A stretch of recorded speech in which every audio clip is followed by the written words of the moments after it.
La croissance exponentielle des données a largement impacté la manière dont on travaille dans tous les secteurs d'activité. Traditionnellement, le traitement de la data passe par l'humain. Avec des données qui doublent tous les 2 ans, il n'est plus possible de se passer d'outils quantitatifs pour traiter cette donnée. Et maintenant, avec l'intelligence artificielle, nous devons accéder à cette donnée, nous devons la comprendre, nous devons l'analyser pour pouvoir l'utiliser.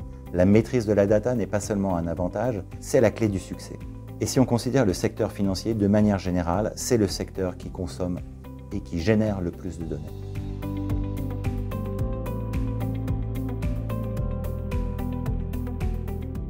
L'augmentation de la quantité de données disponibles dans le secteur financier aujourd'hui dépasse largement les capacités humaines d'analyse.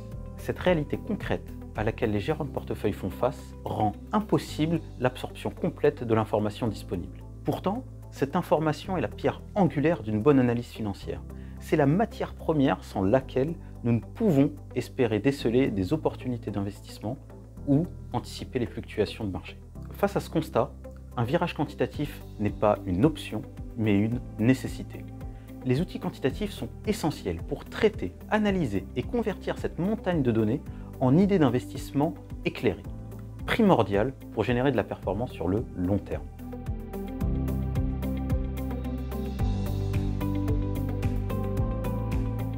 Alors la technologie et les données sont au cœur de notre gestion thématique. Nous avons adopté une approche quantamentale, fusionnant les convictions du gérant avec des outils quantitatifs.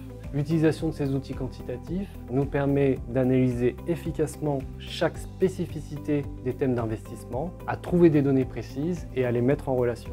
Et pour être à la hauteur de ces défis, on cherche toujours à innover.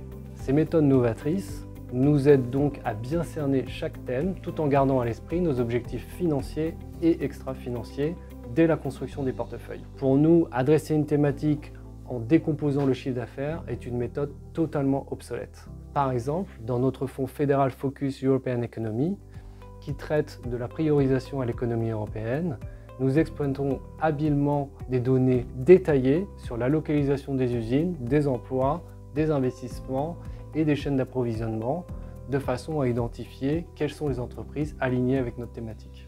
D'autre part, nous sommes sérieusement engagés dans des objectifs sociaux et environnementaux. Nos fonds adhèrent à une charte ESG stricte, notamment se conformant à des limitations de la hausse de la température.